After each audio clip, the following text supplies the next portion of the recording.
Hello friends, आज जो मैं सीरीज आप सभी के लिए लेकर आया हूँ, इस सीरीज का नाम ट्विंस ब्रदर है। और ये सीरीज मुझे बहुत ही ज्यादा पसंद आई है क्योंकि इस सीरीज का ग्राफिक वो बहुत ही ज्यादा अच्छा है और इस सीरीज की स्टोरी लाइन वो भी बहुत ही ज्यादा अच्छी है। और मैं पूरी गारंटी के साथ कह सकता हूँ कि ये सीरीज आपकी टॉप सीरीज में से एक सीरीज होने वाली है। तो बिना किसी देरी के इस सीरीज को शुरू करते हैं। एपिसोड 1 की शुरुआत में हम एक बंदे को देखते हैं जो कि कहीं पर जा रहा होता है और हम उसके साथ उसकी वाइफ को देखते हैं, जिसे देखकर हमें पता चलता है कि उसकी वाइफ प्रेग्नेंट होती है। कि तभी वह देखता है कि उसके सामने वाला रास्ता बंद होता है, जिसके बाद वह दूसरे रास्ते को जाने लगता है। कि तभी उसके सामने एक पिग आ जाता है, जिसे देख करके वह समझ जाता है कि यहाँ पर कुछ तो गड़बड़ है। कि तभी स्काई में कुछ चेंजिंग आने लगती है और हम वहाँ पर 3 एल्डर को आते हुए देखते हैं, जिसके बाद हमें उन तीनों एल्डर के बारे में बताया जाता है कि वे तीनों इस रास्ते से आने वाले बंदों को लूट कर उन्हें मार डालते हैं। उसके बाद हम उस बंदे की वाइफ को देखते हैं जो बोलती है कि मुझे कुछ अजीब सा फील हो रहा है। ये सुनकर के वह बंदा समझ जाता है कि मुझे अब जल्दी ही करनी होगी। इसके बाद हम देखते हैं कि वह बंदा उन सबके साथ फाइट शुरू कर देता है। उसके कुछ टाइम बाद वह उनमें से 2 बंदों को मार डालता है, लेकिन स्नैक मैन वहाँ से बच करके भाग जाता है। उसके बाद हम उस बंदे को देखते हैं जो कि फाइट की वजह से बहुत ज्यादा इंजर्ड हो जाता है। और हम उसकी वाइफ को देखते हैं जिसने 2 बेबी को जन्म दिया लेकिन वे मारी गई है। उसके बाद हम उस बंदे को देखते हैं जो कि अपने बच्चों के पास जाने की कोशिश करता है, लेकिन वे वहाँ पर जाने से पहले ही मर जाता है।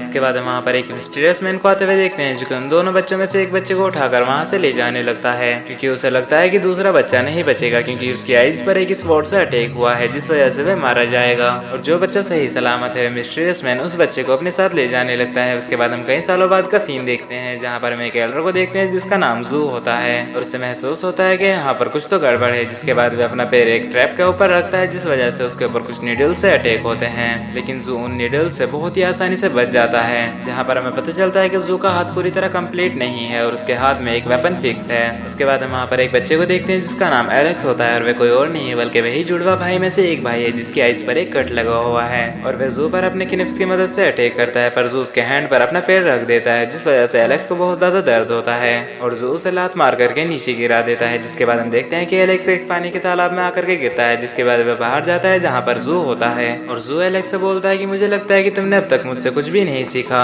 जिस पर एलेक्स बोलता है कि ऐसी कोई बात नहीं है, मैं तो बस तुम्हारे साथ खेल रहा था। ये सुनकर के जू एलेक्स की टांग को पकड़कर उसे वहाँ से ले जाता है और उसे एक दरवाजे के पास लेकर आता है। जिसके बाद एलेक्स उस दरवाजे के पार देखता है जहाँ पर एक बहुत ही खतरनाक पिग होता है, जिसे देख करके एलेक्स डर जाता है। उसके बाद हम मास्टर जू को देखते हैं जो बोलते हैं कि मुझे इस पिग का मांस ला करके दो। पर एलेक्स को पता था कि वह उस पिग को नहीं हरा सकता, इसीलिए वह उससे बचने के लिए बोलता है कि इस पिग का मांस तो इतना अच्छा भी नहीं लगेगा, इसीलिए मैं आपके लिए एक फिश पकड़ करके लेकर आता हूँ जिसे हम दोनों बैठ करके आराम से खाएंगे। लेकिन मास्टर जू उसकी बात नहीं सुनते और उसे पकड़ करके उस रूम के अंदर धकेल देते हैं और बाहर से ताला भी लगा देते हैं। जिसके बाद हमें अंदर से कई तरह की आवाजें आती है, जिससे हमें पता चलता है कि एलेक्स के अंदर बहुत ही बुरी तरह धुलाई हो रही है। इसके बाद सीन शिफ्ट होता है, हम एक बच्चे को देखते हैं जिसका नाम जैक होता है और वे कोई और नहीं बल्कि एलेक्स का जुड़वा भाई होता है। जिसके बाद जैक को अपने साइड में कुछ हलचल होते हुए दिखाई देती है, जिस वजह से वह उस तरफ अपना एक हैंड फॉर्मेशन की मदद से अटैक करता है। उसके बाद हम वहाँ पर एक छोटी बच्ची को देखते हैं जिसे देख करके जैक अपने अटैक को रोक लेता है और उसके पास जाकर के देखता है कि उसके पास एक खरगोश होता है। जिसे देख करके जैक उस लड़की से बोलता है कि क्या तुम ये खरगोश मुझे दिखा सकती हो, जिस पर वह लड़की मान जाती है और जैक उससे पूछता है कि मुझे किस हाथ से इसे पकड़ना चाहिए। ये सुनकर के वह लड़की हंसने लगती है। उसके बाद हम जैक को उसकी मदर के पास देखते हैं जहाँ पर वह खाना खाने के लिए आया होता है।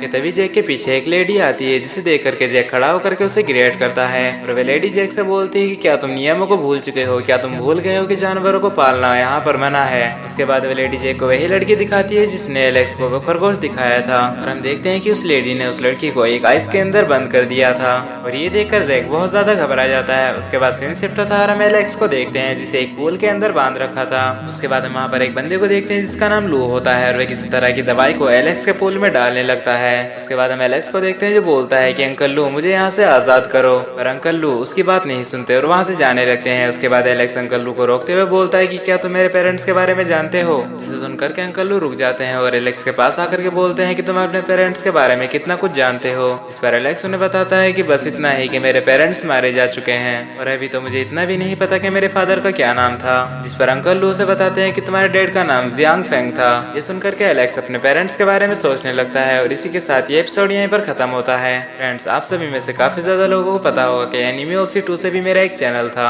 जिस पर 1 मंथ से पहले ही 2 के सब्सक्राइबर्स कंप्लीट होने वाले थे, लेकिन किसी रीजन की वजह से वह बैन हो चुका है और इसीलिए मैंने इस चैनल को आज क्रिएट किया है जिस पर मैं एनिमेशन सीरीज के एपिसोड एक्सप्लेन किया करूंगा। और मैं होप करता हूँ कि आप सभी इस चैनल को भी इतना ही सपोर्ट करोगे जितना कि आप सभी ने मेरे पिछले चैनल को सपोर्ट किया था। मिलते हैं अगले एक्सप्लेनेशन के साथ, तब तक के लिए बाय बाय।